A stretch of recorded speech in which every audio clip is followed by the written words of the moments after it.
Bueno, el tema de hoy es aire húmedo. Nosotros veníamos hasta acá tratando al aire como un gas ideal,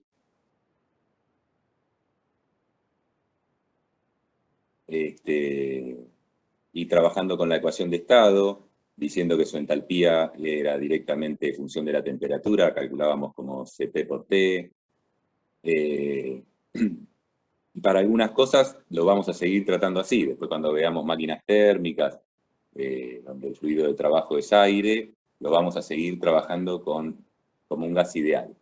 Pero para ciertos casos tenemos que considerarlo lo que realmente es, que es una mezcla de gases, y en particular uno de las sustancias, digamos, que conforman esa mezcla, que es el vapor de agua, el agua en estado de vapor, le da características especiales.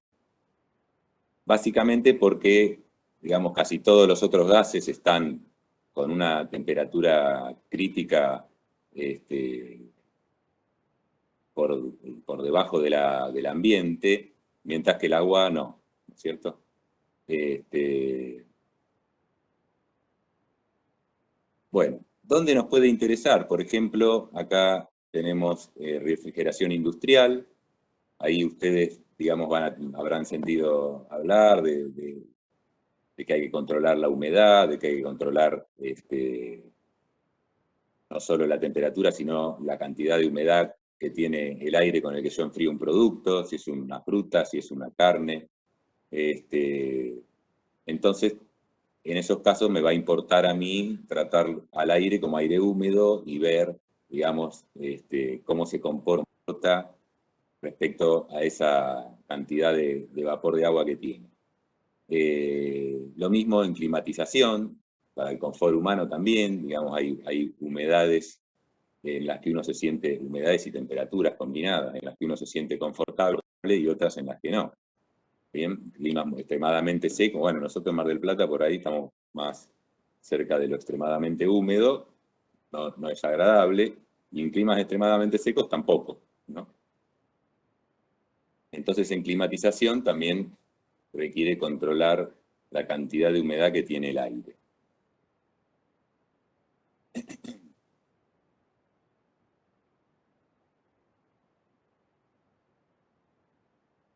Bueno, acá dice un poco lo que venía comentando: cuando se enfrenta una mezcla de gas y vapor, el vapor puede condensarse saliendo de la mezcla durante el proceso, lo que produce una mezcla de dos fases, por ejemplo, cuando tenés un día con niebla. Esto complica el análisis de manera considerable. En consecuencia, una mezcla de gas-vapor requiere un tratamiento distinto al de una mezcla de gases cualquiera, ¿no? Por eso, digamos, tenemos toda una unidad para analizar.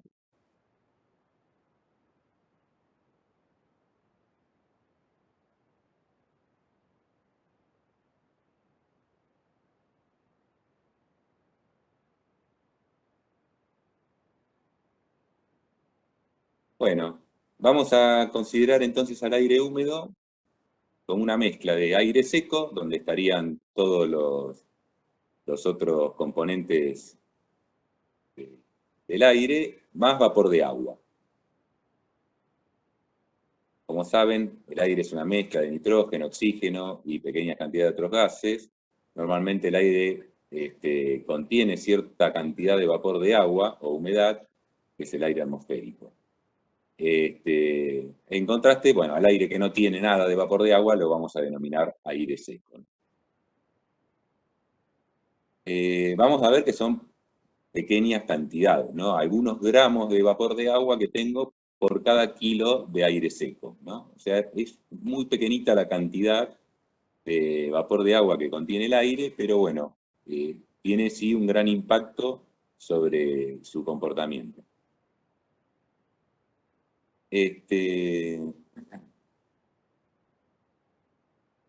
Bueno, les decía entonces, la temperatura crítica del aire seco, digamos, de menos 140 grados, o sea que estamos este, muy lejos de entrar en la zona de vapor o de tener la posibilidad de condensar, mientras que La del vapor es 374 grados, ¿no? Vapor de agua. O sea que a temperatura ambiente estamos muy por encima de la temperatura crítica del aire, pero por debajo de la temperatura crítica del vapor. Bueno, acá dice de nuevo lo mismo que les decía, tenemos una pequeña cantidad y lo vamos a considerar, de todos modos, para su estudio, lo vamos a considerar gases ideal, una mezcla de gases ideales, ¿no? Dijimos, de entrada dije, bueno, no, gas ideal ya no, pero, digamos, no estoy considerando al aire como un todo, como un gas ideal, digamos, único, sino que lo estoy considerando una mezcla de dos gases ideales, que sería el aire seco y vapor de agua que está normalmente sobrecalentado.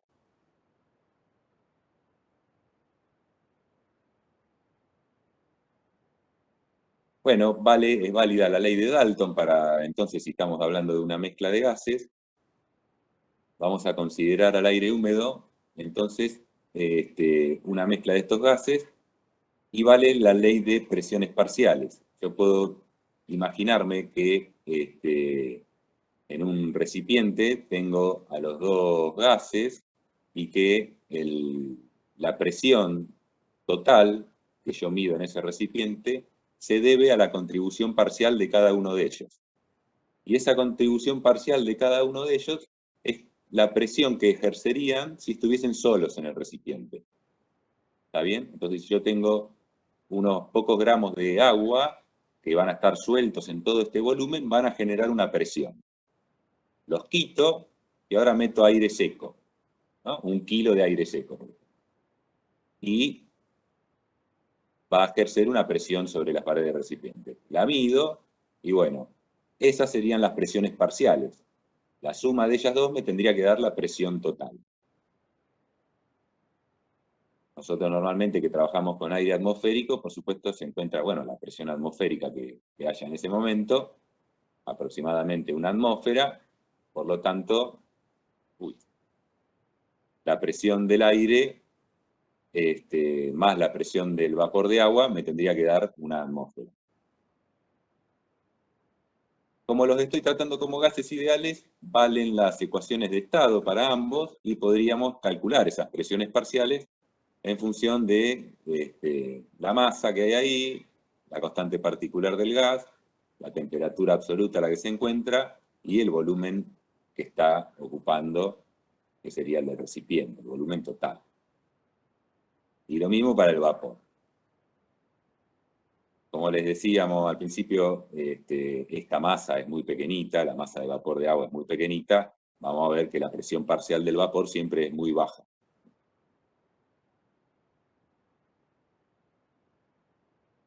Y vamos a definir algunas propiedades para poder trabajar el aire húmedo. Definimos la humedad absoluta, que es la masa de vapor de agua sobre la masa de aire seco, o sea, cuántos gramos de vapor de agua hay por kilo de aire seco, generalmente está en esas unidades porque justamente son algunos gramos, ¿no es cierto? Unos pocos gramos respecto a cada kilo de aire seco.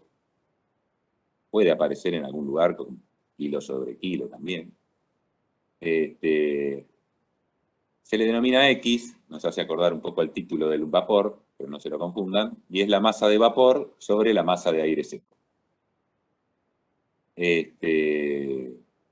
Bueno, como yo puedo aplicar la ecuación de estado, puedo reemplazar las propiedades que me da la ecuación de estado en esta de humedad absoluta y llego a esta expresión. Me queda que, bueno, digamos, la masa de vapor la reemplazo por lo que es, la masa de aire la reemplazo por lo que es, y ahí me quedan la constante particular, el cociente entre las constantes particulares de los gases. Perdón, que cliqueo sin querer. Y esta presión del aire la voy a escribir como la presión total menos la presión del vapor.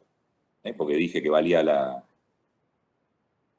estábamos con la expresión de las presiones parciales, o sea, la presión total es la suma de ambas, Yo acá, para sacarme de encima la del aire, estoy del aire seco, estoy trabajando con la presión total y la presión de vapor.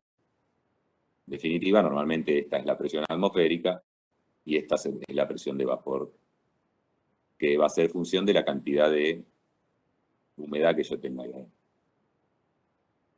Bueno, nada, llegamos a esta expresión, en definitiva, que me queda que la humedad absoluta, conociendo la presión parcial del vapor, la puedo calcular. Este 0,622 sale de hacer el cociente entre estas constantes que están.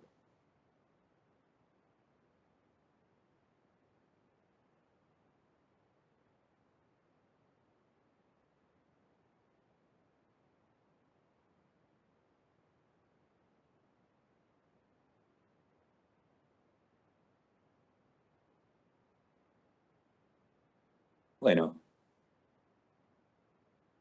para analizar entonces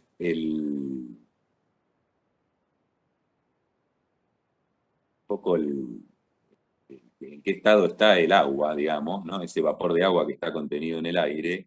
Normalmente nosotros vamos a estar, acá tenemos un TS, ¿no? Tenemos la campana, por supuesto el punto crítico de ese vapor de agua estaría por acá. Acá la temperatura de la mezcla sería la temperatura del aire, ¿no? La temperatura a la cual se encuentra el aire, ponele, no sé, 20 grados. Y en función de la cantidad, digamos, de la presión a la que se encuentra, seguramente voy a estar sobre una isobara en la que me encuentro en estado de vapor sobrecalentado, como esta presión parcial, digamos, que aparece acá. Esta PB sería la presión a la que se encuentra. O sea, yo tengo una humedad absoluta determinada, una cantidad de humedad por kilo de aire seco, me va a generar una presión parcial. Esa presión parcial que me genera sería la presión a la que se encuentra ese vapor de agua. Él siente que está a esa presión. No sabe que está a una atmósfera, digamos. Él siente que está a esa presión parcial. Por lo tanto, se comporta de esa manera. Y está, por lo tanto, sobrecalentado. O sea, yo lo tengo a 20 grados, por ejemplo, y lo tengo sobrecalentado. Tengo agua a 20 grados y está sobrecalentada. ¿Por qué? Porque está a una presión mucho menor. ¿No es cierto? Recuerdan ustedes que la temperatura de saturación depende de la presión.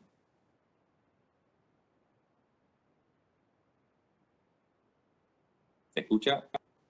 ¿Se ve? ¿Todo bien?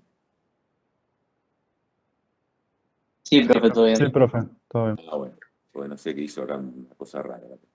Entonces, yo estoy sobre esa isobara, estoy sobrecalentado. Para esa temperatura a la que está el aire, le corresponde una presión de saturación, que sería la isobara que pasa por esa temperatura, digamos. A esa presión le voy a llamar presión de vapor saturado, digamos, la presión a la cual saturaría el vapor. O sea que si yo fuese, por ejemplo, a temperatura constante, tengo el aire a 20 grados, estoy con esta humedad absoluta, le corresponde, por lo tanto, ejerce una presión parcial que es esta PB, por ejemplo, ¿no? Ahora, si yo después, por algún motivo, ese aire va incorporando humedad, después vamos a ver cómo lo hace, va incorporando humedad, si va incorporando humedad, tengo más masa de aire en ese espacio, ¿no? En ese lugar, digamos, que le deja el aire al agua. Entonces, me va levantando la presión parcial. Si me va levantando la presión parcial, me voy acercando a la desaturación. Y llega un punto, un momento en el cual ya no puedo incorporar más humedad.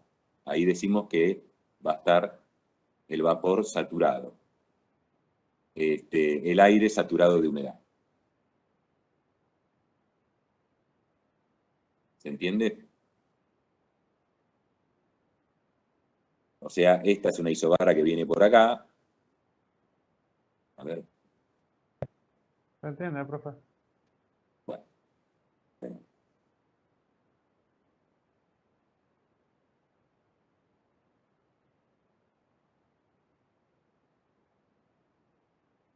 Bueno, a partir de este punto, digamos, si yo quiero incorporar más masa de agua, ya no puedo porque condensaría, ¿no? Al igual que ocurre en cualquier, digamos, como vieron ustedes en sustancias puras. Yo quiero, ahora, a partir de esta, presión, me fuese hacia la izquierda, digamos, quisiera aumentar la presión a temperatura constante, me metería dentro de la campana y aparecería una fracción de masa condensada, ¿no? Entonces, eso sería como una especie de niebla, un día en el que la humedad es tan alta que ya el aire no la puede contener en fase vapor y la condensa en pequeñas gotitas. ¿Está bien? Un día de niebla, ¿no? De bruma marina. Bueno, sigamos un poco. No quiero que pase, no pasa la diapositiva. Después se me escapa cuando no quiero. Entonces se define la humedad absoluta de saturación. Para una determinada presión total, digamos que normalmente trabajamos a presión atmosférica, casi todo lo que es aire húmedo se trabaja a presión atmosférica.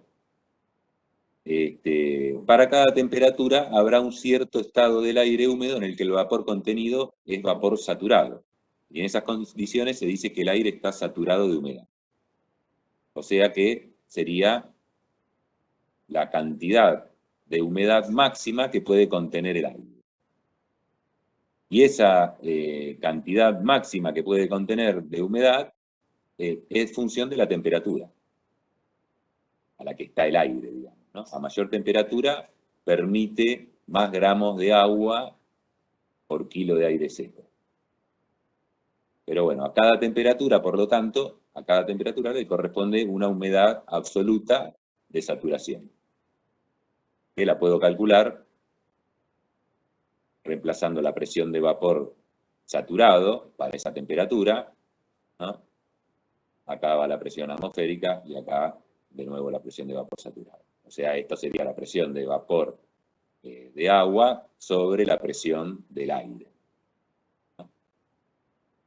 Y eso me daría cuántos gramos de agua por kilo de aire tengo yo en esa mezcla.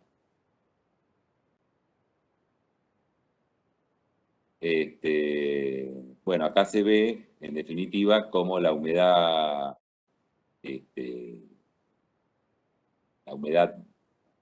máxima, la humedad, esta tendría que ser de saturación, me parece este eje, la humedad es función, bueno, no, está bien, sería esto, la humedad absoluta, acá en el horizontal tengo temperatura, y a medida que aumento la temperatura tengo mayor capacidad de contener vapor de agua sin entrar en la zona de niebla, digamos, sin tener fracción condensada. O sea, esta sería una curva de humedad absoluta saturada, ¿no? Esta curvita de acá. Como ven, a mayor temperatura, el aire permite mayor humedad. Porque en definitiva, para mayor temperatura le corresponde una presión de vapor de saturación más alta, ¿no?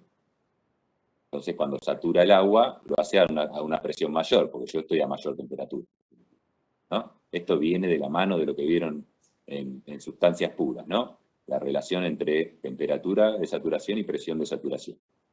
Entonces yo, al tener un aire más caliente, para que ese agua que está ahí llegue a saturar, tiene que levantar una presión mayor.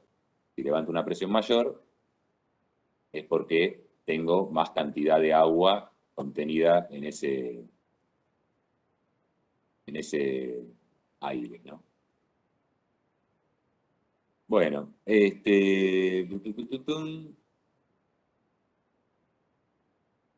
bueno, este tipo de diagrama, después lo vamos a ver con todas sus líneas, se llaman diagrama ciclométrico y es básicamente la herramienta que nosotros vamos a tener para calcular unas cuantas cosas como propiedades del aire que me pueden resultar de interés, como su humedad relativa, su entalpía,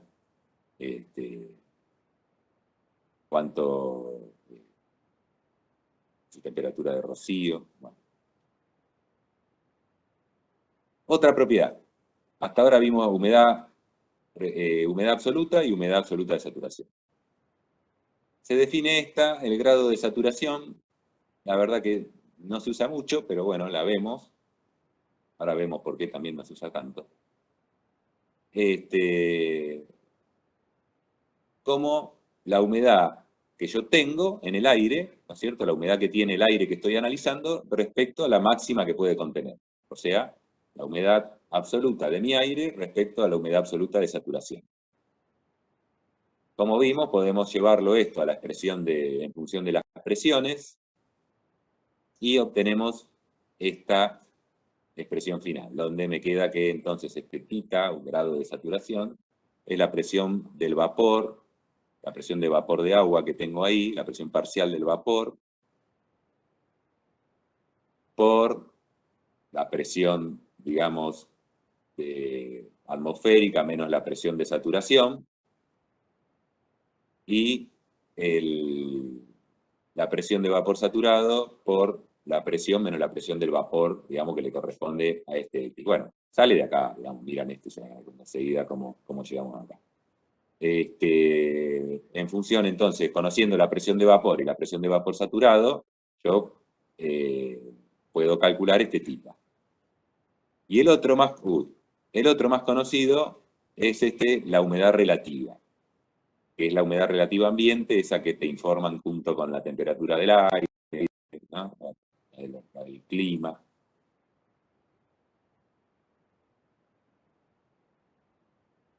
Y está definida como las presiones parciales, el cociente entre la presión parcial del vapor que yo tengo en mi aire respecto al de saturación. ¿Está bien? Llamamos humedad relativa y es prácticamente igual a θ. ¿Por qué? Porque este término que los diferencia, fíjense que acá tengo phi, de nuevo, acá tengo phi, ¿no?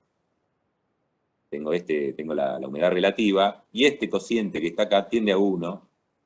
¿Por qué? Porque esto es una atmósfera, esto es la presión de saturación, que puede ser unos poquitos bar, digamos, una presión muy pequeñita, porque la máxima cantidad de agua que puede contener, digamos, siempre es muy pequeñita, y esto de nuevo es una atmósfera y esto vuelve a ser un número muy pequeñito.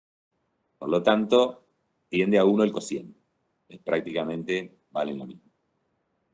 Cuanto más alta es la humedad, más tienden a igualarse, por supuesto.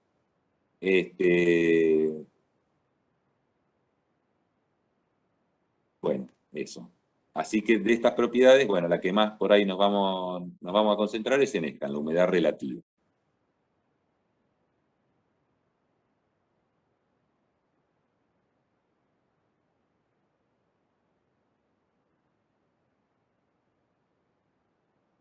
Bueno, otra propiedad, una propiedad o característica, digamos, que se estudia es la temperatura de rocío. Tengo una masa de aire húmedo, no saturado de humedad. Estoy en una situación, miramos acá en un TS, tengo la campanita del vapor de agua, estoy con esta temperatura T1.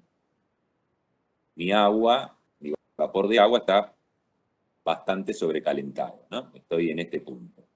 Ahora, si por algún motivo yo enfrío esa masa de aire, ¿no? La enfrío sin variar la presión y sin, digamos, quitarle humedad ni aportarle humedad, a humedad absoluta constante, entonces me voy a mantener sobre la misma isobara y va a ir bajando la temperatura hasta que en algún punto voy a tocar la temperatura de rocío.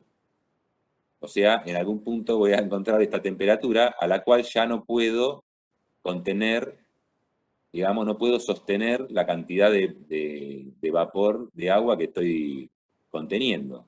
¿Sabes?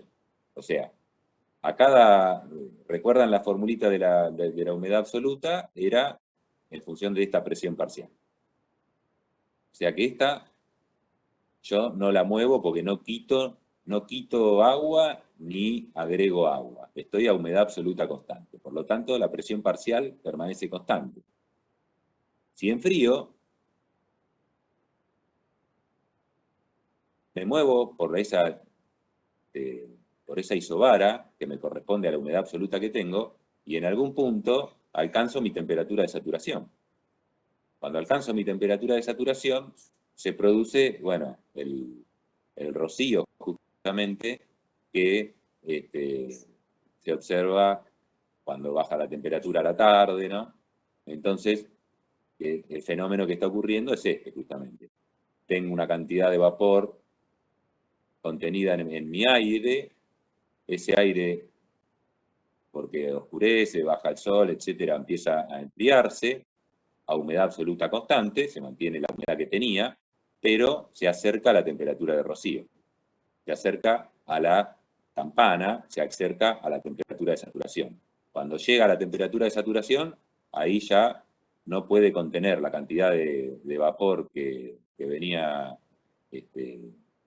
sosteniendo y empieza a condensar. Si sigo yo bajando la temperatura y me metería en la campana y empezaría a caminar por acá, o sea, empezaría a moverme a temperatura constante y a condensar masa. ¿Está bien?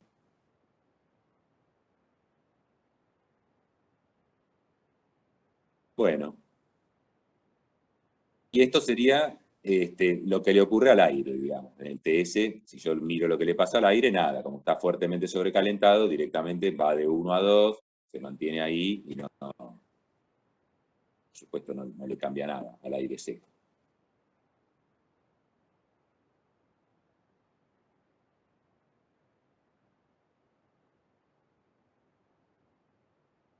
Acá lo vemos en el diagrama ciclométrico, después los vamos a ver de nuevo tranqui. Yo, por ejemplo, esta, recuerdan, era la humedad relativa del 100%, o sea, la curva de saturación que le corresponde a cada temperatura, una saturación. Y para acá se establecen las humedades relativas de menor porcentaje de humedad, ¿no es cierto? Si está 100%, bueno, por acá estará el 80, el 90, el 80. Ahora les muestro un poquito un diagrama y se aclara. Entonces, yo estoy a una temperatura 1, con una humedad absoluta que es la que leo en este eje, ¿no? Esa es mi humedad absoluta, pero con una humedad relativa del, por ejemplo, supongamos que, no sé, que esta es la humedad relativa del 70%. ¿Está?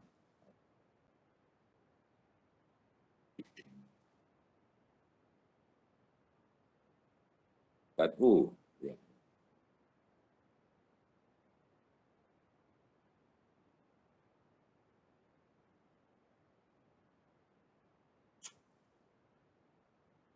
Bueno, no me dan movido. Ahí.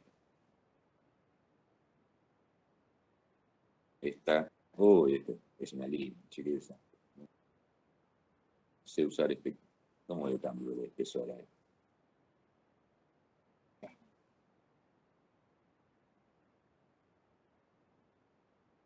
Esta, ponele que es una humedad relativa del 70%. Entonces,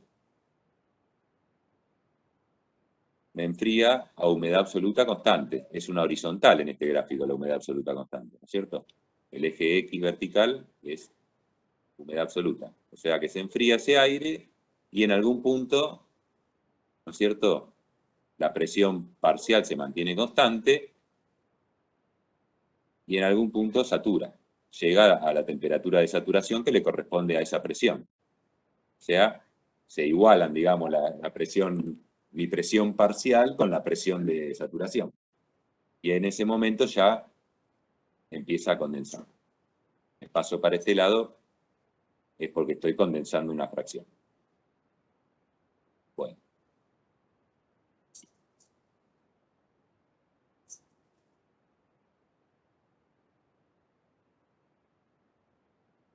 Quedó todo esto.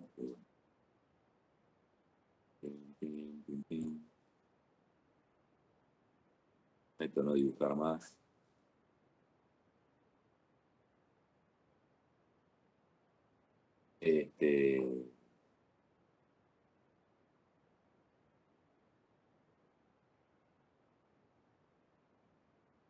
Bueno, la entalpía del aire húmedo, una de las propiedades que nos va a resultar de interés, porque en definitiva si ese aire recibe calor o lo cede, lo voy a poder calcular a través de su variación de entalpía. Entonces, los valores tanto de entalpía como de energía interna y de entropía del aire húmedo los puedo obtener sumando la contribución de cada componente en las condiciones existentes en la mezcla.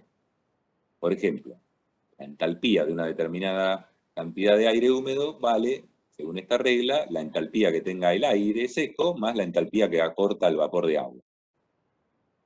O sea que sería, bueno, la masa de aire seco por la entalpía del aire seco más la masa de vapor por la entalpía que tenga ese vapor.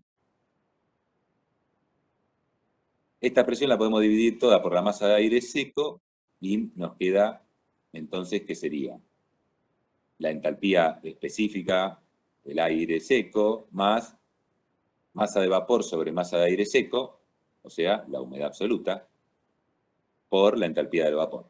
O sea que me queda, en definitiva, que la entalpía por kilo de aire seco, la vamos a encontrar así en las tablas y en los diagramas, la entalpía que tiene cada kilo de aire seco va a ser la contribución, digamos, justamente del aire seco, la entalpía que tiene el aire seco a esa temperatura, que lo vamos a calcular como Cp por T, como ya sabemos, más la humedad, digamos, la masa de vapor que tengo ahí, por la entalpía de ese vapor. Bueno, habíamos mencionado ya en algún momento que normalmente para algunas sustancias la referencia de entalpía cero no se pone a 0 Kelvin, digamos, sino que, por ejemplo, para el agua se toma a 0 grados centígrados, agua líquida a 0 grados centígrados, se toma el cero de entalpía. Y para el aire, a 0 grados centígrados de una atmósfera, tomo ahí la referencia de entalpía cero también.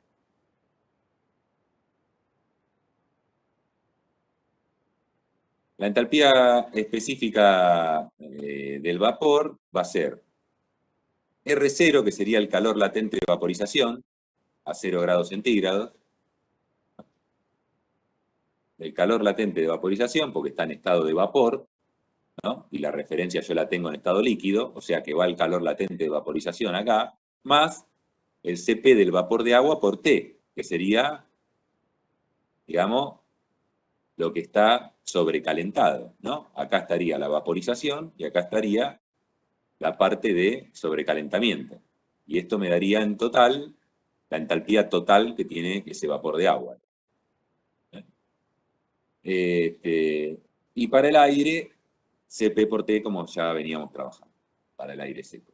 En definitiva, para el aire húmedo, la entalpía la vamos a calcular con esta expresión, que también aparece en el diagrama ciclométrico ya calculada, que es, de nuevo, Cp por T más la humedad absoluta por R0, que es el calor latente de vaporización, más Cp por T, pero acá Cp del vapor, digamos, ¿no? O sea, en definitiva, la contribución del aire seco más la contribución de la masa de vapor.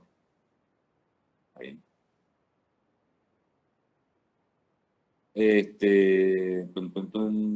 Bueno, vamos a ver después en el diagrama que tienen esta forma, digamos, esta de nuevo es la de humedad relativa 100%, la curva de saturación. Las entalpías constantes me van a aparecer como rectas con una pendiente. Y bueno, directamente, en general, trabajando con el diagrama, uno puede ir viendo, ¿no?, cómo evoluciona el aire y cómo va variando su entalpía.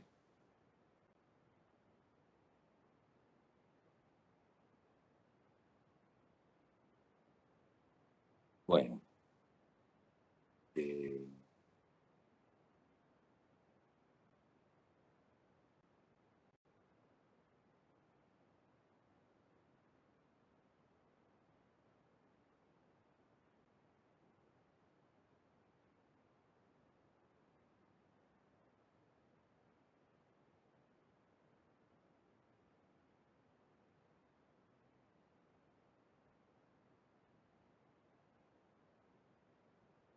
Otra de las propiedades es la temperatura de saturación adiabática.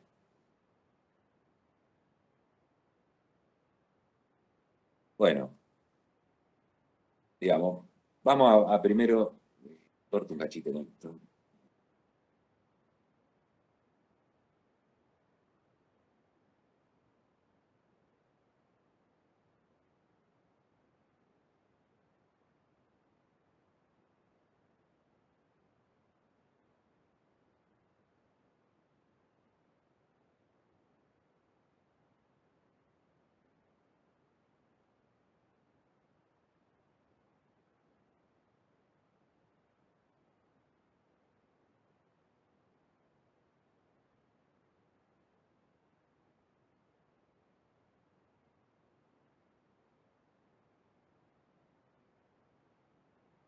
Bueno, les voy a ayudar un poco con el papel. ¿Me ven en la cámara?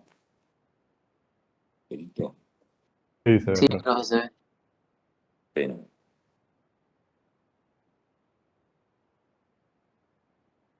Bueno, relacionado con esto está el fenómeno que nadie nos explica,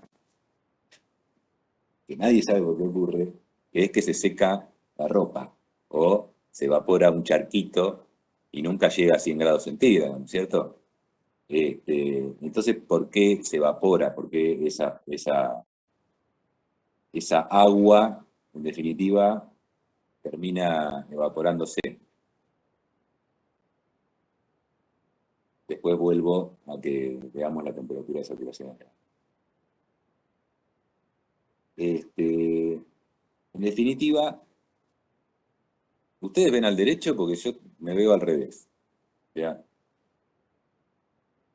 Sí, se ve el derecho, profe. ¿Ven dice hola al derecho ahí? Sí, sí. Yo lo tengo al revés, qué desgracia con esto. Nunca más me meto con el Webex este. Está volviendo loco. Bueno, es que envejeces. Pero no, ¿por qué me lo espeja a mí? Yo veo al revés. No espejar. No, ¿sabés cuál es el gran problema? Me van a entender ahora. Me van a decir este tonto. Esta computadora que me tengo a modo de préstamo es brasilera, o sea, era de un brasilero, tiene el Windows en portugués y todos los programas que instalo se ponen en portugués sin preguntarme. Y el Webex lo tengo en portugués. Entonces no encuentro nada, ¿viste? Está todo mensaje, parar, desactivar, compartir, y ahora creo que, ahora veo bien. O termino hablando portugués o me compro una cámara. Bueno, entonces, imaginémonos que tenemos acá un bache en el asfalto, conocido marplatense, con agua, fase líquida.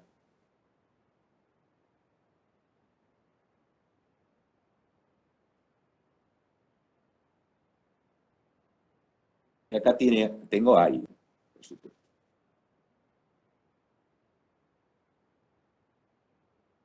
Entonces, de alguna manera, este aire que tiene la capacidad de contener vapor de agua, me lo puedo imaginar como que le deja un lugar. Le dice, bueno, agua, vos podés usar un cacho del espacio que yo ocupo. Porque dijimos que cada uno se comporta como si estuviera solo en cierto volumen, ¿no? De lo primero que dije fue, bueno, va a ir de la ley de las presiones parciales, donde cada uno de ellos contribuye con su presión parcial y se comporta como si estuviese solo en el recipiente. Por lo tanto, un cachito de aire, yo ahora hago como un super zoom, ¿no es cierto? Me paro acá, bien en la superficie del líquido, ¿está bien? Tengo aire, por ejemplo, qué sé yo, a 25 grados.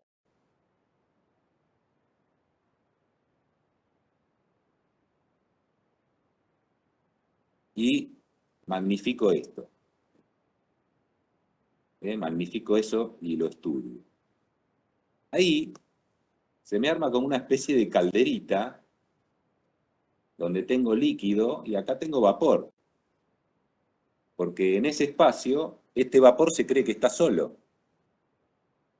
no se da cuenta que hay aire con él, digamos. Está solo él en ese espacio. Por lo tanto, si yo le pudiera poner un manómetro que midiera su presión, está a su presión parcial. ¿Está bien?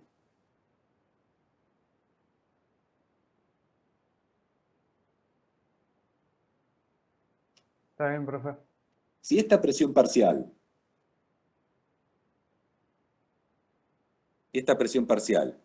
es menor a la presión de saturación, que le corresponde a la temperatura a la que estoy a 25 grados, bueno, le corresponderá una presión parcial, la podemos ir a buscar a la tabla de vapor después.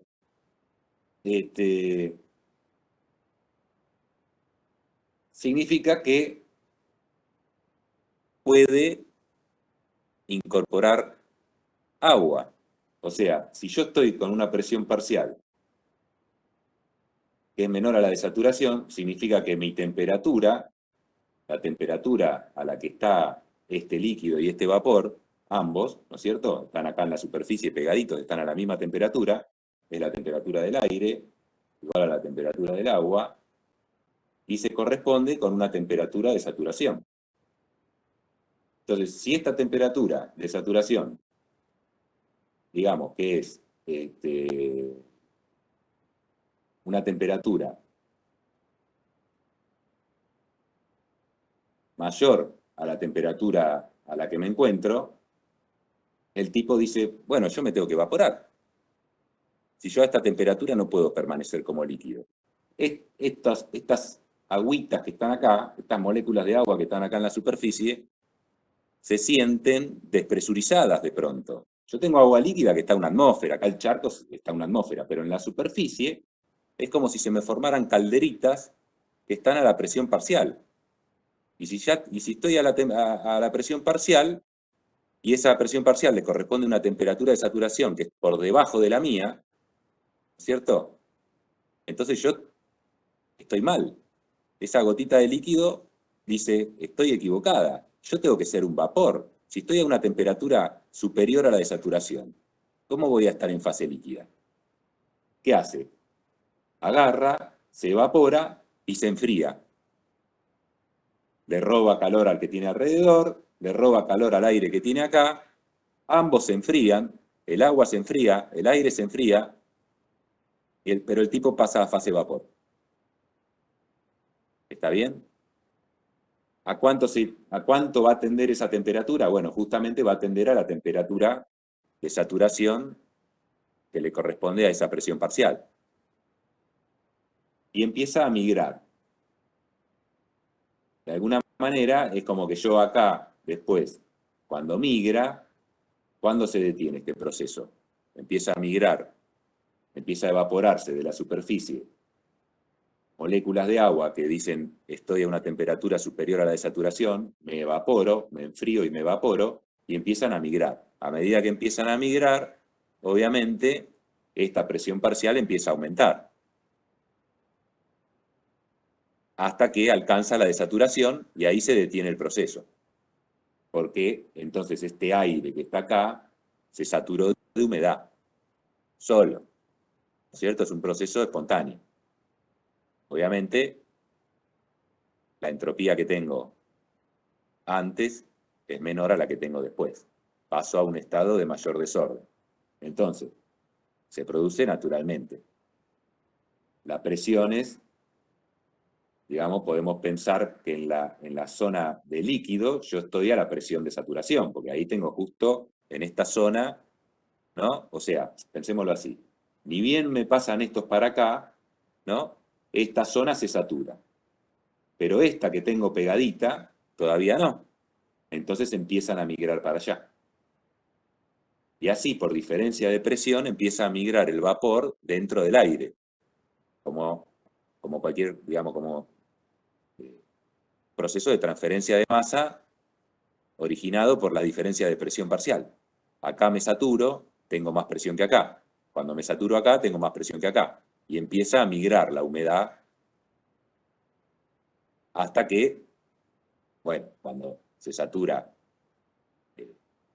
todo ese vapor, digamos, todo ese aire, cuando se satura la cantidad de aire que tengo ahí, el proceso se detiene y yo me quedé con un aire con humedad relativa del 100%. Este mismo fenómeno ocurre, bueno, cuando vos, no sé, colgás la ropa mojada, cuando, no sé, salís del mar y te empezás a secar con el aire y sentís que te refrescás, ¿no? También sentís frío, incluso más frío que cuando estabas en el agua. Bueno, tiene que ver con que se te está evaporando esa humedad que tenés en el cuerpo, pero no lo hace a 100 grados esa evaporación. La hace a la temperatura de saturación que le corresponde a esa presión. Obviamente, un día de humedad relativa muy alta, este proceso se interrumpe rápidamente y tarda mucho más en secarse algo, ¿no? Un día de humedad relativa baja, este proceso tiene una fuerza impulsora mucho mayor y una dinámica más veloz. Si yo, por ejemplo, ahora soplo aire por acá, lo fuerzo a pasar por acá, estoy permanentemente renovándole la capita de aire que está sobre la superficie del líquido, y al renovarla, estoy de nuevo metiendo aire que de nuevo está, digamos, el vapor que está ahí está a una presión parcial baja. Entonces, otra vez, ¿cierto? Por eso lo ideal que es aire, un día de humedad relativa baja y de viento. Ahí se seca rapidísimo todo. ¿Una duda?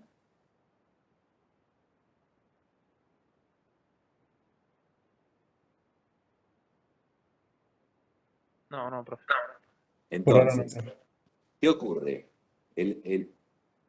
La cosa sería, el charquito llega a hervir, y en realidad sí. Lo que pasa es que no hierve a 100 grados. En la superficie hierve a la temperatura que le corresponde a la presión parcial esa. ¿Está bien? Entonces yo tengo una presión parcial bajita, digamos, ahora vamos a ver algún número, y si no en la práctica los veremos, van a ver que esta presión parcial yo puedo ir a buscarla en la tabla de vapor y encontrar su temperatura de saturación. Entonces, ¿a qué temperatura va a hervir la superficie del charquito? A esta. Porque él se cree que está a esa presión, no cree que está a una atmósfera. En la superficie se cree que está a la presión parcial, porque de alguna manera el aire me está dejando un lugarcito para que lo ocupe el vapor de agua. ¿Eh? Bueno, así se seca todo. Vuelvo a compartir.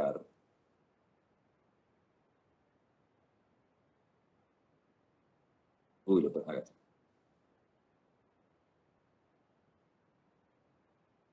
Bueno.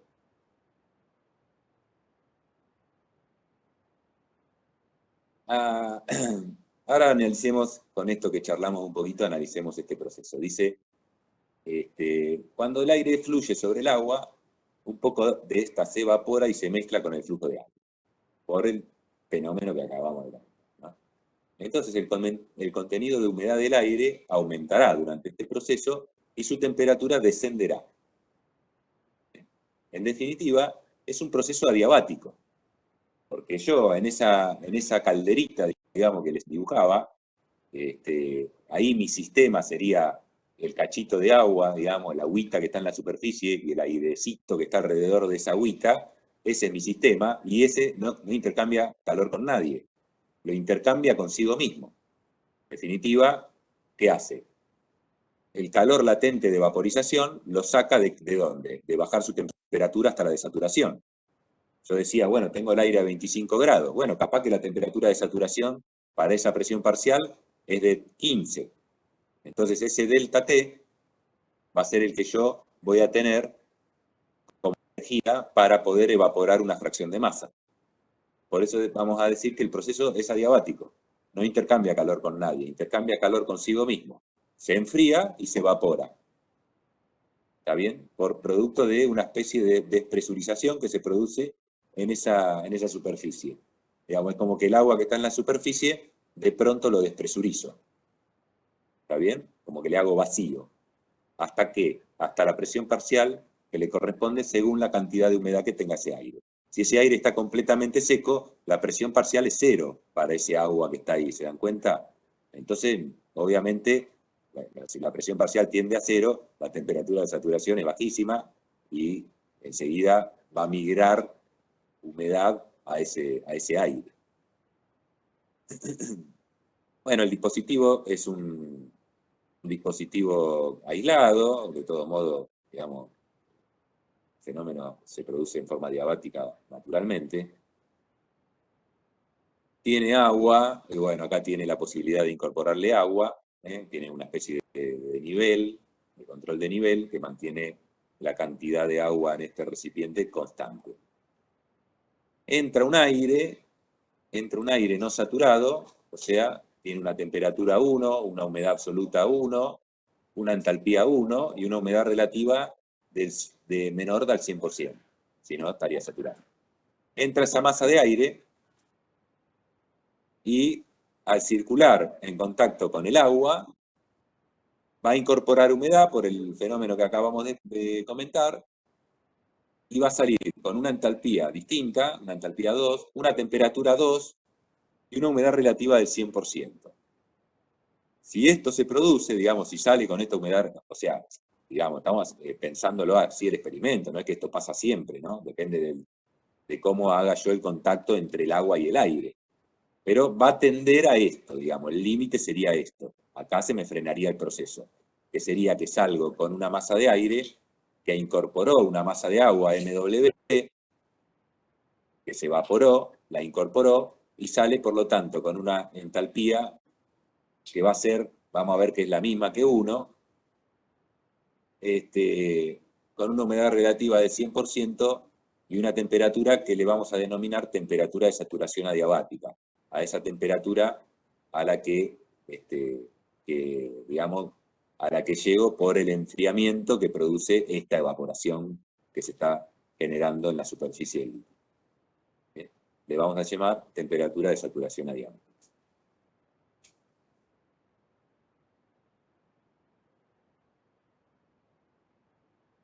Profe, una consulta. Los Sí. puntitos de las M's, ¿me recordás qué eran? Pues flujo de masa, sería tantos kilos por unidad de tiempo, ¿no? Kilos por segundo, kilos por hora que están circulando por acá. Entonces las masas me van a quedar en flujo, y después si yo hago, por ejemplo, un cálculo de entalpía, me va a dar en potencia, porque me va a quedar energía por unidad de tiempo. Cuando haga el producto de la masa por la entalpía específica, me queda kilos, los kilos se van, digamos, y me queda energía por unidad de tiempo. Flujo de masa.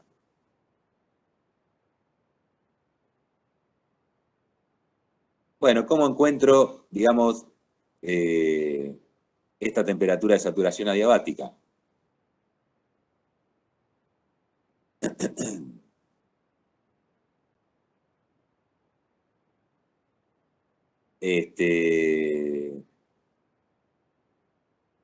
Bueno, acá se hace un balance de masa, la masa de aire es la misma, toda la misma, y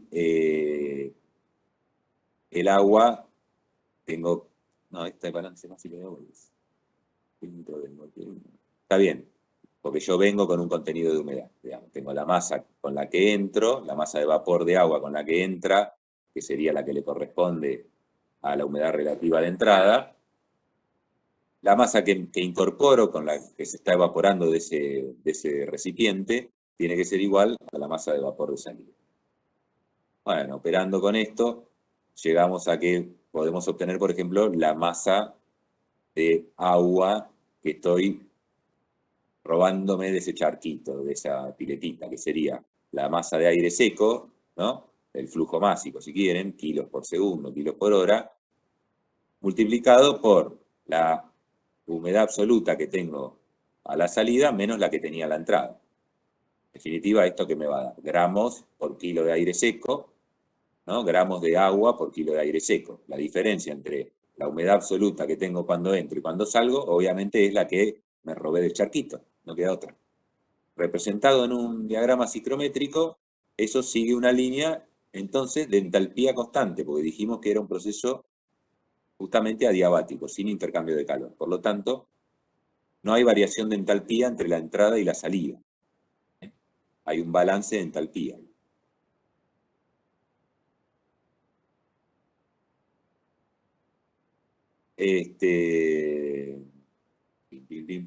Bueno, acá está el balance S, el balance de entalpías.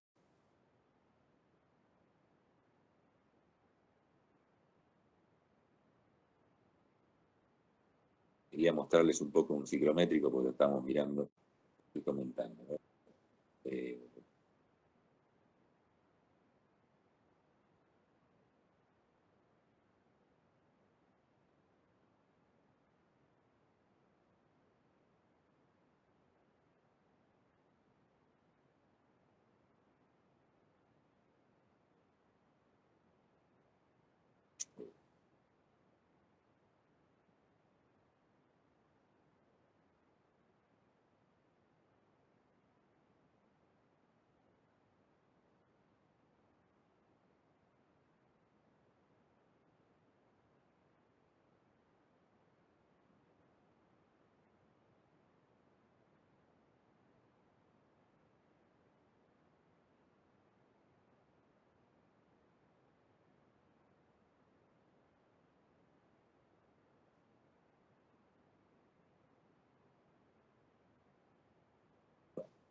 Estoy...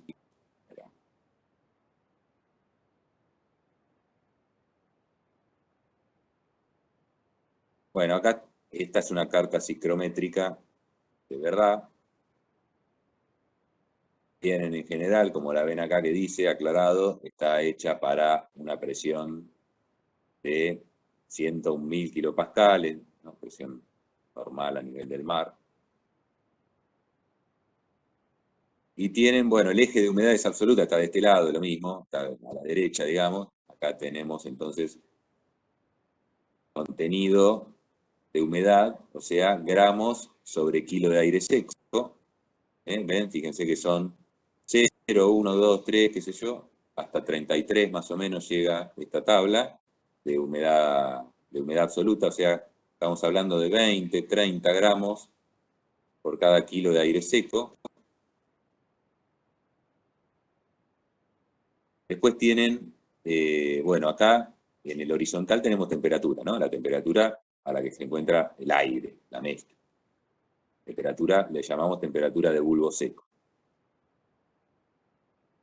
Después acá tenemos las entalpías.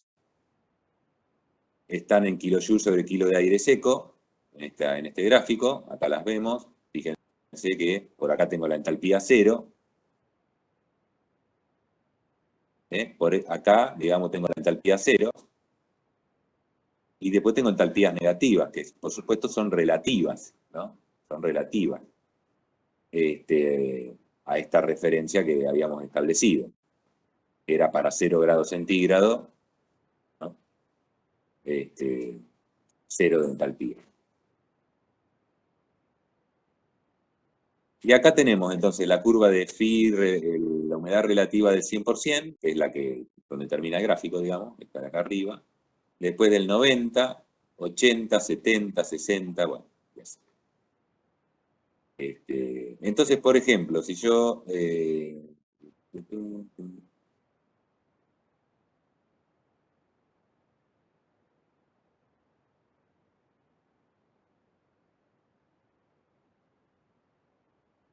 un día, digamos, que hace, no sé, 30 grados y una humedad relativa del 30%, estaríamos acá, ¿no? Una de las primeras cosas que tenemos que hacer es poder pararnos acá. Tengo una temperatura de 30 grados, subo vertical hasta cortar la línea de humedad relativa del 30%, o sea que la condición de ese aire, tipo como me lo informan en el clima, humedad relativa y temperatura ambiente, esta sería su condición. ¿Está bien? Le corresponde este valor de entalpía, bueno, 51 kilojoules por kilo de aire seco. Acá puedo ver también su temperatura de saturación adiabática, O sea, si yo a este aire lo agarro y lo hago pasar por una piletita como veíamos, y lo sacara con humedad relativa del 100%, que eso por supuesto depende de cómo haga yo el proceso, me encuentro con la temperatura a la que saldría, esa temperatura de salida. ¿Está bien?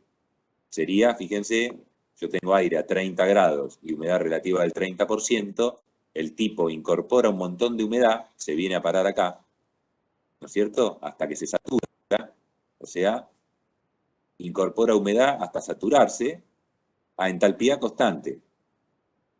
¿Está bien? Cuando llega acá,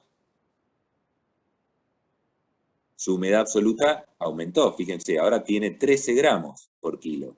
Y arrancamos con 8 gramos por kilo.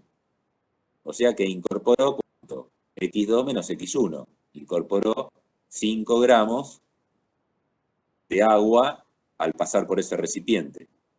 Eso es lo que estaba ahí hecho, digamos, con la ecuación, que uno en el gráfico lo lee enseguida. ¿Qué más puedo ver en el gráfico? Bueno, la temperatura, les decía, la temperatura a la que saldría ese aire, que sería, acá tengo 15, acá tengo 20, bueno, acá lo puedo leer acá abajo, es lo mismo, ¿no? Serían 18 grados, ¿está bien? 18 grados centígrados, o sea que entré con 30 grados, 30% de humedad, salgo con 18 grados y 100% de humedad. ¿Qué quiere decir esto? Y bueno, el tipo se enfrió, pero incorporó humedad. ¿Dónde fue a parar la energía que tenía ese aire, la energía térmica que tenía ese aire, esos 30 grados, que ahora son 18? Bueno, es la energía térmica que usé para evaporar esta masa que incorporé. ¿Está bien? ¿Sí? ¿Alguien quería preguntar algo? No, una consulta más. Entonces, ese aire final que termina en 18 grados, ¿es más másico, por así decirlo? ¿Tiene mayor masa que, porque, digamos, adquirió del agua Tal cual. esos 5 gramos? Sí, claro. Sí, sí. Sí, tal cual. Pesa más, digamos. ¿Sí?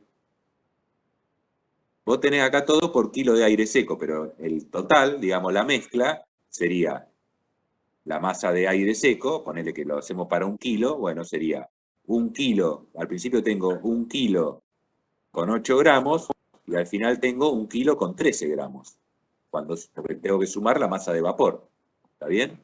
O sea que por cada kilo, yo al principio tenía 1 kilo, 0,08, no, 0,08, bueno. Y después salí con 1 kilo 13. Entonces, tengo más masa, como vos decís.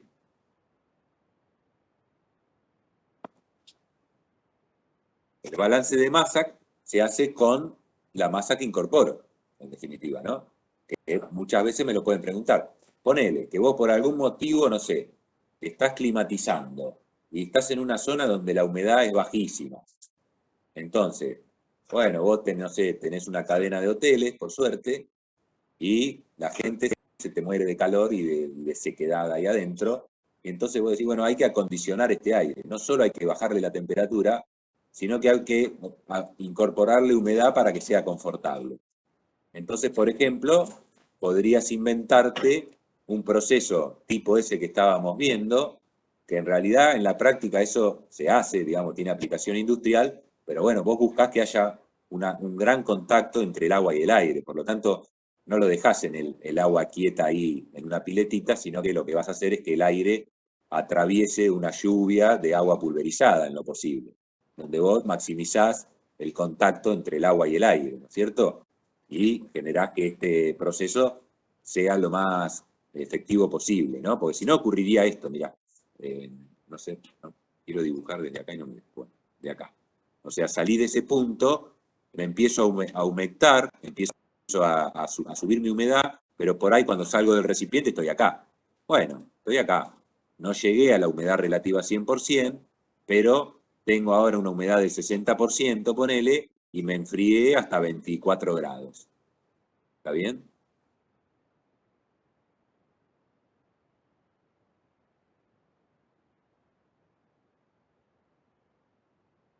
Bueno. Esto lo vamos a practicar después también en la práctica, digamos, un poco la parte de manejo del diagrama. pero es bastante llevadero, digamos, se entiende bastante bien. Es bastante amistoso el diagrama. Hay que aprender qué tiene de cada lado. Otra posibilidad, digamos, bueno, ponele que me olvidé de marcarlo, habíamos dicho 30 grados, 30% de humedad, bueno, ponele que estamos acá, un día de 30 grados con 30% de humedad relativa, y ahora este aire lo empiezo a enfriar a humedad absoluta constante. ¿Se acuerdan que encontrábamos lo que se denomina la temperatura de rocío? Me voy para acá a humedad absoluta constante. X constante es la vertical, o sea que me muevo en horizontal. Bueno, sigo. ¿Hasta dónde? Hasta acá. Me muevo en horizontal hasta tocar la humedad relativa del 100%. Ahí ya el tipo empieza a condensar. Una fracción de masa la empieza a condensar. O sea, esta que leo acá, que justo es más o menos 10 grados, sería mi temperatura de rocío. Y mi aire está en esta condición inicial. Bueno, si yo lo enfrío a humedad absoluta constante, el tipo va a empezar a bajar su temperatura y aumentar su humedad relativa. La absoluta se mantiene, por supuesto, porque yo no le agrego agua ni se la quito, pero la relativa aumenta simplemente porque lo estoy enfriando. Entonces, cuando le bajo la temperatura, puede contener menos humedad. Me voy acercando, me voy acercando, me voy acercando, o, dicho de otra manera, le estoy bajando la presión parcial de saturación, digamos, ¿no? Entonces, la presión parcial no cambia, porque la humedad absoluta no cambia. Pero como yo lo estoy enfriando, le estoy bajando la temperatura. Si le bajo la temperatura, le estoy bajando la presión parcial de saturación. Entonces, cuando se encuentran, ahí ya está. Saturó el agua. Se saturó ese aire de humedad. ¿Qué ocurre si lo sigo enfriando? Bueno, me voy a empezar a mover por acá. ¿Está bien? Por ejemplo, me muevo hasta acá. Lo enfrié hasta, qué sé yo, 4 grados y medio, por acá. Casi 4 grados, vamos hasta acá. 4 grados. Lo enfrié hasta 4 grados. Entonces, ¿qué pasó? Y bueno, el aire vino, empezó a condensar y me perdió esta humedad que yo leo acá. Tenía esta humedad absoluta, ahora tiene esta que leo acá. Tenía 8 gramos de agua por kilo de aire seco, ahora tengo 5. La diferencia, este delta X, sería la humedad que perdió. Por ejemplo, este fenómeno ocurre en los aire acondicionados. Normalmente, ¿qué ocurre? Vos tenés aire que entra al equipo, toca la superficie que está a una temperatura muy baja, ¿no es cierto?, donde se está evaporando el refrigerante, y se enfría. Primero se enfría a humedad absoluta constante, pero después, si sigue evolucionando el enfriamiento, el tipo empieza a perder la humedad. Ese agua que condensa es la que, digamos, recoge el equipo y la tira para afuera, ¿no? Normalmente en verano ustedes ven que en los edificios, qué sé yo, los aire acondicionados chorrean. O lo mismo en un automóvil, digamos. Vos vas en verano con el aire acondicionado, parás el auto y alguno se te acerca y te dice, che, te pierde agua el auto, qué sé yo. Bueno, normalmente es el equipo de aire acondicionado, igual revisen, por la duda que sea otra cosa, pero muchas veces es el aire acondicionado que continúa condensando, continúa largando el agua que condensó. ¿Está bien? Por supuesto que ¿qué ocurre cuando enfrío aire y condenso agua? Lo seco.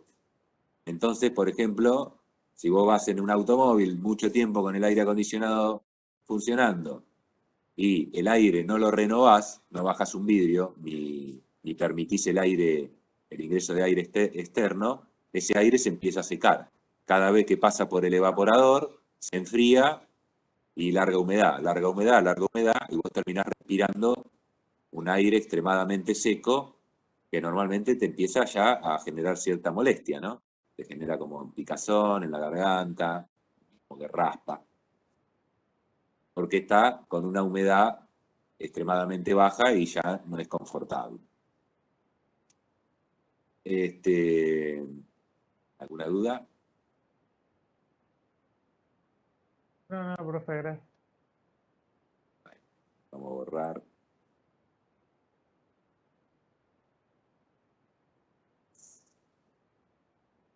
Bueno, vuelvo entonces a la presentación. Que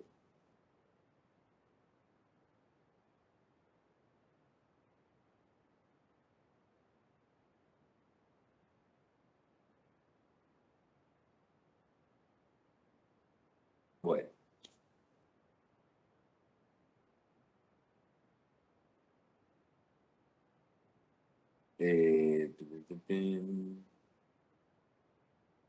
Bueno, acá, digamos, en el TS, ustedes estarían viendo cómo evoluciona una curva de presión, una isobara, digamos, ¿no? Por una isobara encuentro la temperatura de rocío, mi presión parcial no cambia, encuentro la temperatura de rocío, o encuentro la temperatura de saturación adiabática, que siempre es mayor, digamos. Esto sería una línea de entalpía constante del TS, ¿eh? Una línea de entalpía constante en el diagrama de vapor, digamos.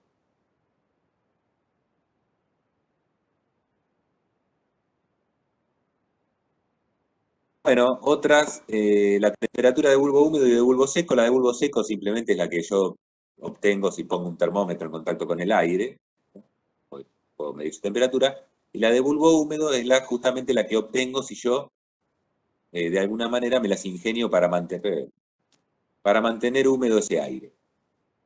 Ese bulbo, digo, o sea, el elemento sensible del termómetro.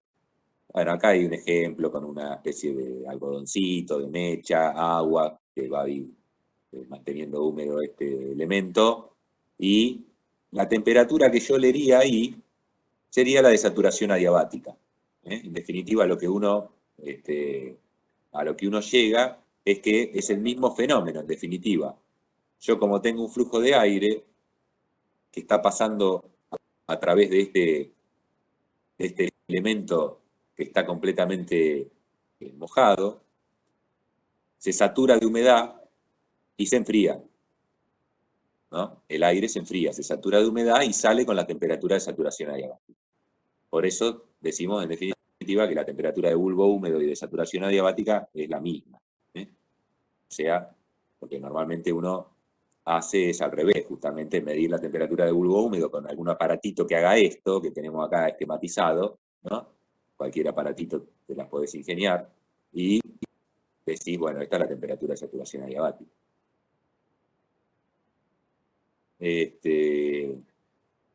Hay unos equipitos que por ahí vieron en algunas casas así de artículos para el hogar y qué sé yo, que no sé bien cómo les llaman, pero como un aire acondicionado portátil, una cosa así, que trabaja con este fenómeno.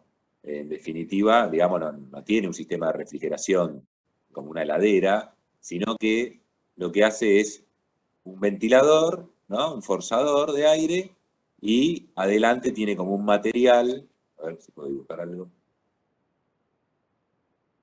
Tengo un ventiladorcito, otra vez agarré el fibrón.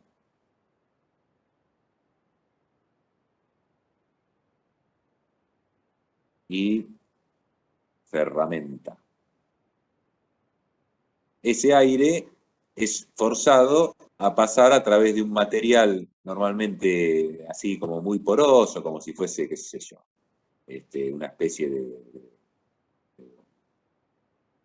guata, ¿no?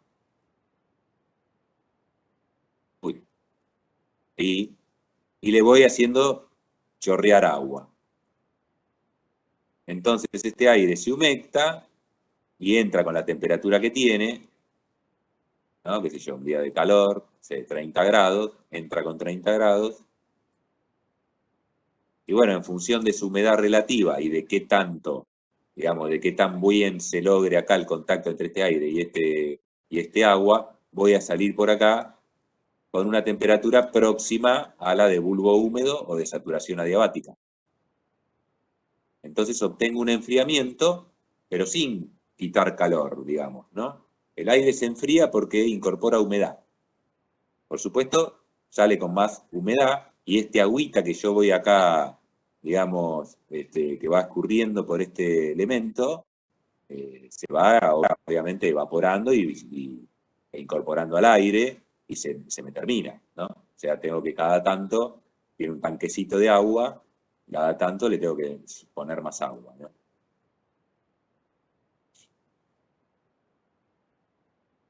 Es como si agarran y tiran una toalla mojada adelante del ventilador. Va a salir más fresco, el tema es que tenés que mojar la toalla cada rato.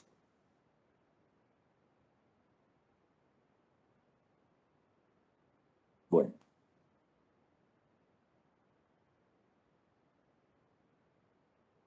Acá entonces tenemos una carta psicométrica con las características principales.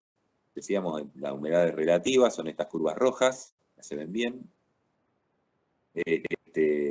Humedad específica, acá está en kilo sobre kilo. Fíjense, bueno, está bueno porque se aprecia mejor, digamos, la gran diferencia de masa, digamos, ¿no? 1 kilo contra 0,01, 0,02. Este está en kilo sobre kilo. A estas, bueno, acá podemos leer las temperaturas de bulbo húmedo.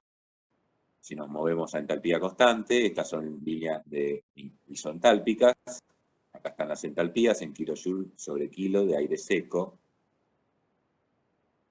Y acá la línea de temperatura. Bueno, estos puntos no sé qué hacen ahí, creo que estaban y los dejé. Bueno, vemos rápidamente algunos procesos que podríamos nosotros analizar para el acondicionamiento de aire, ¿no? Podemos movernos simplemente calentándolo, que sería entregarle calor, ¿no?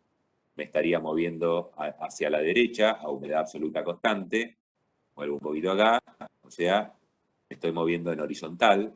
Si aporto calor me muevo a la derecha, aumento la temperatura, obviamente, y acá, si yo, por ejemplo, arranqué en un punto por acá y termino en un punto por acá, puedo calcular cuánto calor me demanda, porque tengo la entalpía final, tengo la entalpía inicial, hago la resta y sé cuánta energía necesito para que 1 kilo de aire evolucione de acá hasta acá.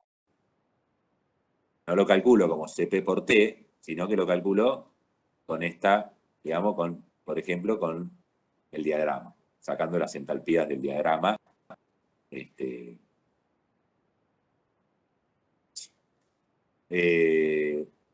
Lo mismo si lo enfrío, que sería como ir a buscar la temperatura de rocío, enfriarlo, ¿no? Me muevo a izquierda. De nuevo, humedad absoluta no cambia, pero voy aumentando la humedad relativa. Si me muevo a derecha, voy bajando la humedad relativa. Cada vez estoy más seco, digamos, en humedad relativa. Paso de 40, 30, 20. ¿No? Humidificación y deshumidificación sería moverme en vertical. O sea, no muevo la temperatura, pero gano humedad, o no muevo la temperatura, pero pierdo humedad. Bueno.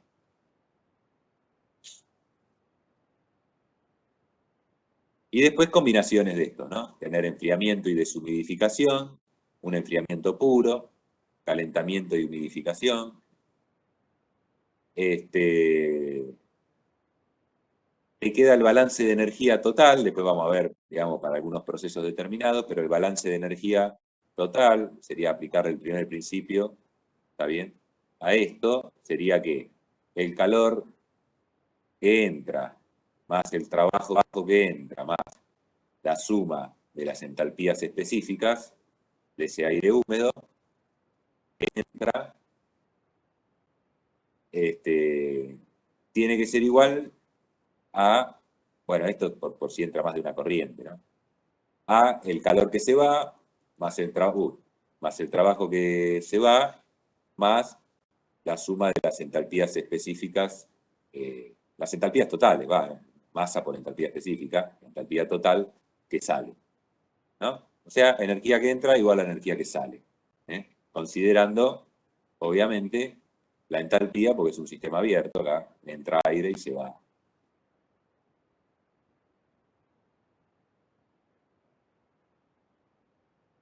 Bueno, algunos ejemplos entonces de acondicionamiento, calentamiento o enfriamiento, es esa humedad absoluta constante, como decíamos, nos movemos en horizontal, pierdo humedad relativa, mantengo humedad absoluta, gano temperatura, sería, por ejemplo, aire que entra y es calefaccionado con una resistencia eléctrica, la humedad absoluta no se mueve, directamente el calor que yo le voy a aportar va a ser igual a la masa de aire por la entalpía que tenía cuando entró, menos la entalpía que tiene cuando salió.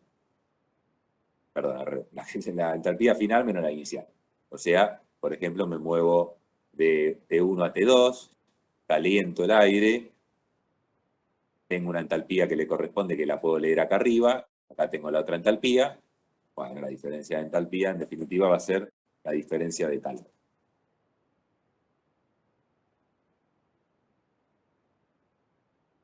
Otro proceso, calentamiento con humidificación, en este caso, o podría ser un enfriamiento. Acá lo vemos en el diagrama. Voy, bueno, 1, 2 sería el calentamiento a humedad absoluta constante. Y después yo puedo estar humectando con agua líquida. En ese caso me movería según un 3', que sería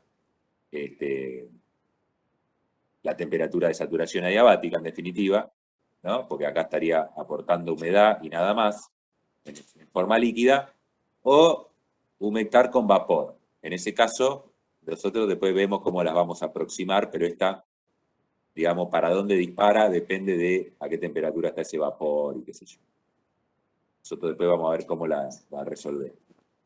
Pero iría a parar a un lugar para este lado, digamos, ¿no? Porque estaría aumentando la humedad absoluta, me estaría moviendo hacia arriba y me estaría moviendo hacia la derecha. ¿Por qué? Porque el vapor de agua ya está, digamos, aporta su calor, aporta su temperatura, en definitiva, ¿no? O sea, si estoy con una temperatura mayor a la del aire, me va a aportar temperatura, me va a directamente sumar energía.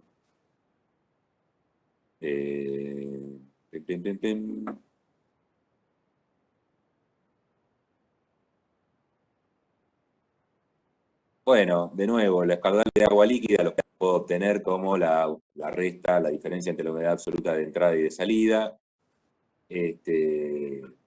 Lo mismo con la entalpía.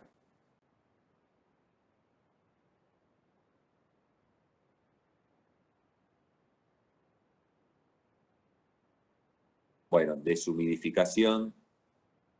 Sería una deshumidificación con calentamiento. Ponele que vos querés, digamos, quitarle humedad al aire por algún momento, por alguna razón, algún proceso que tenés que hacer. Querés quitar humedad y calentarlo, ¿no? Primero lo vas a tener que enfriar. Para quitar humedad prácticamente no hay otra que llevarlo para quitar humedad absoluta, ¿no? Para quitar humedad absoluta no te queda otra que llevarlo, enfriarlo, hacerlo condensar y después en todo caso lo caliento. Pero no puedo, digamos, no me queda otra que enfriar para llevarlo a la temperatura de rocío, ahí hacerlo perder humedad, ¿no? Hacer condensar una parte y después vuelvo y lo caliento a una temperatura 3' mayor a la inicial, T1, ¿no? O sea, no le queda otra al equipo, tendría que ser un equipo así, por ejemplo, porque, no sé, vos te estás en una zona extremadamente húmeda y querés bajarle la humedad al aire con el que vas a trabajar, pero además lo querés calentar. Bueno, no te queda otra que primero enfriar. Entonces primero me voy a ir hasta saturación, perderé algo de humedad hasta la temperatura que yo lo enfríe, digamos que sería esta que leo acá, y después empiezo a aportar calor a humedad absoluta constante. ¿Está bien? Profe, Sí. en ese caso puede ser que la, eh, la humedad relativa sea la misma que la inicial, la final. Y vos estabas con esta humedad relativa, tendrías que calentar hasta acá, por ejemplo, ¿no? A ver, sí, tendría que ser. Se podría, mira, vamos a volver al diagrama. Tendría que yo hacer un proceso proceso de este tipo. Por ejemplo, arranco con este punto azul, lo empiezo a enfriar a humedad absoluta constante, luego lo hago perder humedad, por ejemplo, hasta acá, y después lo empiezo a calentar y toco de nuevo la misma línea de humedad relativa. Tengo la misma humedad relativa, pero ahora estoy a una temperatura menor. Por lo tanto, tengo menor masa de agua, tengo menos cantidad de agua. Pero la relativa es la misma, porque la relativa justamente es cuánta tengo respecto a cuánto puedo contener como máximo, ¿no? ¿Se entiende? Sí, sí, sí. O sea, quedaste con la misma humedad relativa, pero está más frío, digamos, ¿no? Ahora estoy a 15 grados, antes estaba acá a unos 22 grados, ¿no? Estaba por acá, ahora estoy acá. Terminé con la misma humedad relativa, le saqué agua, además, porque estaba acá y ahora estoy acá, ¿eh? Y lo enfrié. Qué sé yo, no sé para qué podría servir este proceso, pero bueno, podría darse. O sea, profe, a mí lo que no me queda claro del todo es que haciendo ese proceso, la humedad relativa se mantiene, pero entonces la cantidad de, no sé, de masa de agua por aire disminuyó en este caso. Claro, porque vos la masa la tenés acá en el eje vertical, y bueno, o sea, yo estoy pasando de un estado en el que estoy a una temperatura mayor a una temperatura menor. Entonces, cuando el aire se enfría, puede contener menos cantidad de agua. O sea que si yo no le quitara humedad, mi humedad relativa estaría aumentando cuando yo lo enfrío. ¿Está bien? Yo estaría moviéndome como buscando la temperatura de rocío. Estoy cortando líneas de humedad relativa cada vez mayores. O sea que para que la humedad relativa se mantenga, voy a tener que, además de bajar la temperatura, quitar humedad. ¿Está bien? Lo que pasa es que yo no puedo condensar en cualquier lado, tengo que venir hasta acá para condensar. ¿Está bien? Este proceso, por ejemplo, bueno, no me deja dibujar esto arriba de la otra línea, no sé por qué. Hagamos de cuenta que sale de acá. No puedo hacer este proceso, digamos. No puedo venir acá, de acá doblar y bajar. ¿Está bien? Porque ¿cómo le saco la humedad a este aire? No hay manera.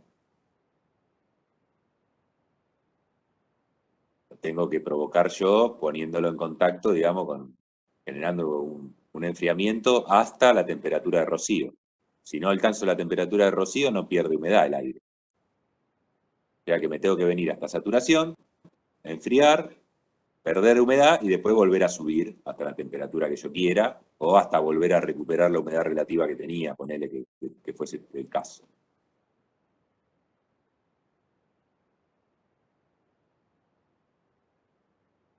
¿Alguna otra consulta?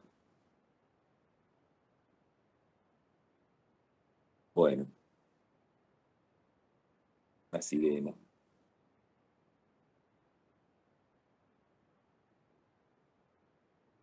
Nada. Entonces, bueno, podemos tener distintos procesos.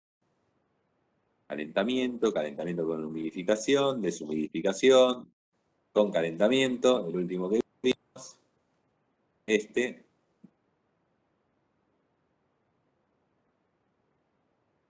Acá, nada, llegás, digamos, está hecha las ecuaciones, después las pueden ir mirando, cómo llego a obtener, por ejemplo, la cantidad de calor que tengo que aportar en el proceso y la cantidad de agua que va a consumir el proceso. Es muy fácil.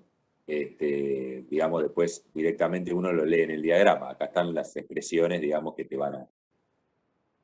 para hacerlo con cálculo, ¿sí, no? ¿No es cierto? Buscando en tablas las cosas y qué sé yo. Normalmente esto se trabaja con el gráfico, pues es mucho más práctico. Pero bueno, uno podría trabajar todo con los valores de las propiedades.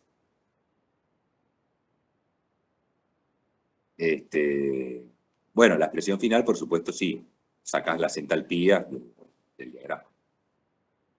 Enfriamiento evaporativo, un fenómeno, digamos, que es el que bueno, un poco ya lo venimos describiendo, que me permite a mí que enfriar, por ejemplo,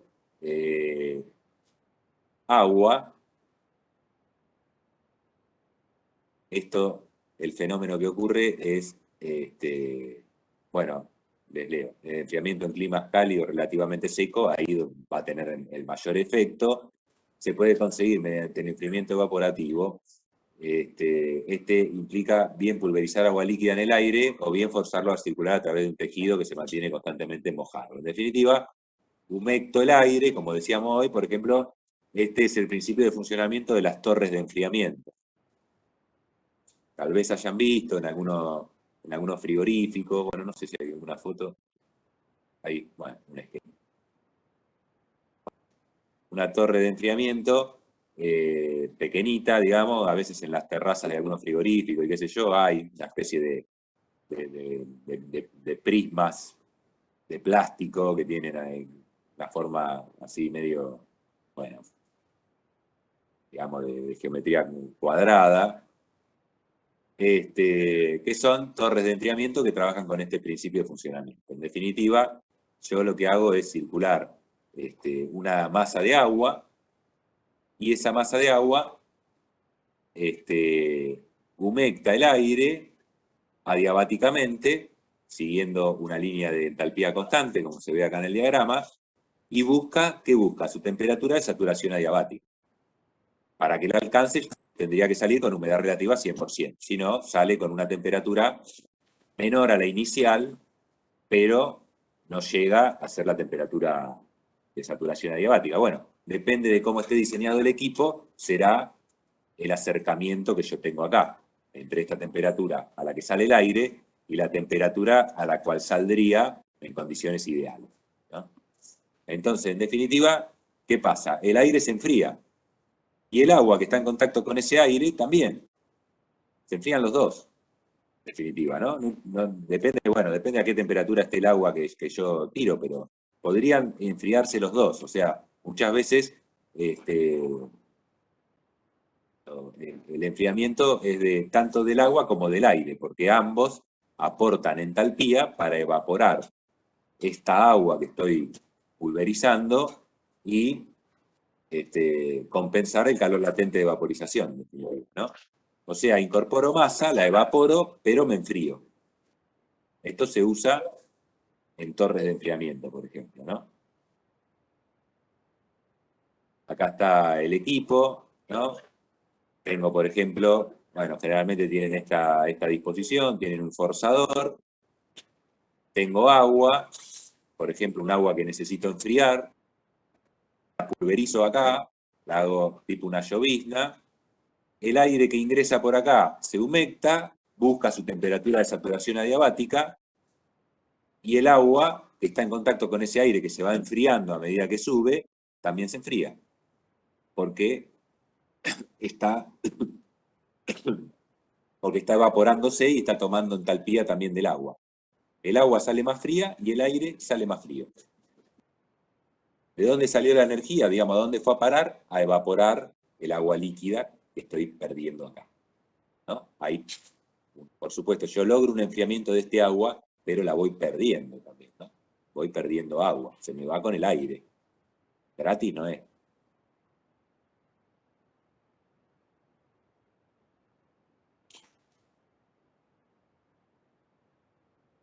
Bueno, acá está explicado un poco el funcionamiento.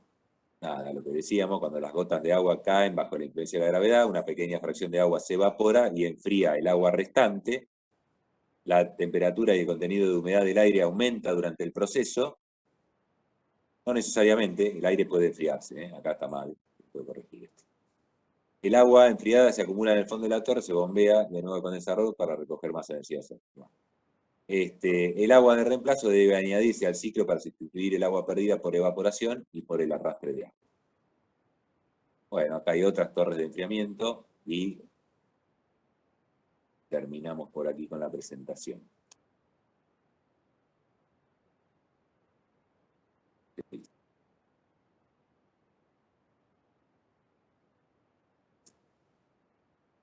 Bueno, perdón, no sé qué dice. Acá qué pasa.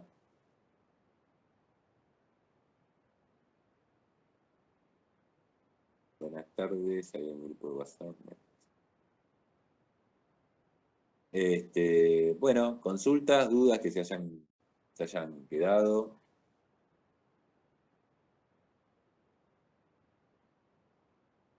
Bueno, a ver. Por último, bueno, nada, vuelvo a compartir un cachito del diagrama ciclométrico. En definitiva, para la práctica, mañana haremos una breve introducción, pero nos vamos a manejar bastante con el diagrama. Así que, en general, vos vas a tener, por ejemplo, condiciones iniciales de tu aire, vas a tener que poder marcarlas acá, vas a conocer, qué sé yo, su temperatura y su humedad relativa, o su temperatura y su temperatura de rocío. Entonces yo vengo horizontal, corto la temperatura del aire y encuentro el punto, o me dan la temperatura del aire y la temperatura de saturación adiabática, entonces me vengo con la temperatura de saturación adiabática en diagonal a entalpía constante hasta cortar la temperatura del aire, y ahí encuentro el punto, o algo. Digamos, voy a tener la información, o me darán la temperatura y la humedad absoluta. Voy a tener, digamos, dos de las propiedades, como para poder localizar el punto en el diagrama, y después me darán el proceso que se realiza, o lo que yo quiero, digamos, qué quiero hacer con ese aire. Lo quiero enfriar, lo quiero humectar, lo quiero deshidratar, bueno, lo que sea que tenga que hacerle. Es recomendable que ustedes entonces sean capaces de dibujar esos procesos acá, saber cuándo el proceso es temperatura constante, cuándo esa entalpía constante, cuándo esa humedad absoluta constante, y poder representar la evolución del aire en el diagrama. Y luego, rápidamente, van a poder ahí encontrar las propiedades iniciales, finales, y hacer cálculos, ¿no? Cálculos de calor, cálculos de humedad, cálculos de, qué sé yo, básicamente eso, ¿no? Calor, humedad, que tengas que aportarle aire. Una consulta, profe. Sí. Cuando, digamos, variamos la temperatura o cuando le vamos haciendo distintos cambios al aire, acá siempre analizamos lo del agua. Es el único, digamos, componente que sufre esas modificaciones y demás. El resto se mantiene más o menos igual. Bueno, sí, yo arranqué, digamos, diciendo que se hacía como como que agarraba al aire, que lo veníamos tratando como un gas ideal único, y decimos, bueno, ahora lo voy a estudiar como un gas ideal, que es aire seco, donde tengo la mezcla de nitrógeno, oxígeno y los otros gases que andan por ahí, y vapor de agua, por otro lado. ¿Por qué? Bueno, porque el vapor de agua es el único de todos los que están conformando ese aire que tiene su temperatura crítica por encima de la temperatura ambiente. Entonces, presenta esta característica en la cual el tipo por ahí condensa una fracción, ¿está bien? Y es el único que genera estos, digamos, estas características. Porque justamente cuando vos, por ejemplo, condensás un poco de agua,